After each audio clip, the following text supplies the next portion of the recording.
বৈষম্য বিরোধী ছাত্র আন্দোলনের মুখে সাবেক প্রধানমন্ত্রী শেখ হাসিনার পতনের পর ক্ষমতায় আসা অন্তর্বর্তীকালীন সরকারের নেওয়া সংস্কার কাজগুলো সম্পন্ন করতে সাহায্য করার জন্য যাই হোক না কেন অন্তর্বর্তী সরকারকে সমর্থন করার প্রতিশ্রুতি দিয়েছেন সেনাপ্রধান।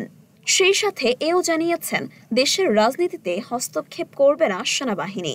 250-টিরও বেশি ডিজাইন অপশন নিয়ে ওয়ালটন স্মার্ট ফ্রিজ, বোঝে আপনার প্রয়োজন। দেশের গণতন্ত্র উত্তরণে ইউনূস সরকারকে সব ধরনের সহযোগিতার প্রতিজ্ঞাও করেন তিনি। বার্তা সংস্থা রয়টার্সকে দেওয়া এক সাক্ষাৎকারে জেনারেল ওয়াকারুজ্জামান এসব কথা বলেন। দেশের রাজনীতিতে সেনাবাহিনীর হস্তক্ষেপের সম্ভাবনা একদমই নাকচ করে দিলেন সেনাপ্রধান ওয়াকারুজ্জামান। তিনি বলেন, তার সময়ে কখনোই রাজনীতিতে নাক গলাবেন না বাংলাদেশ সেনাবাহিনী। সৈনিকদের কখনো রাজনীতিতে নাক গলানো উচিত নয় বলেও জানান তিনি। শেখ হাসিনা দেশ ছেড়ে চলে যাওয়ার পর দায়িত্ব নিয়েছেন অন্তর্বর্তীকালীন সরকার, যার প্রধান হিসেবে আছেন ডক্টর মোহাম্মদ ইউনূস। তার সরকারকে সহযোগিতার সব ধরনের আশ্বাস দিয়ে রেখেছেন জেনারেল ওয়াকার। তিনি বলেছেন, আগামী 1.5 বছরের মধ্যে দেশে গণতন্ত্রের উত্তরণ হতে হবে।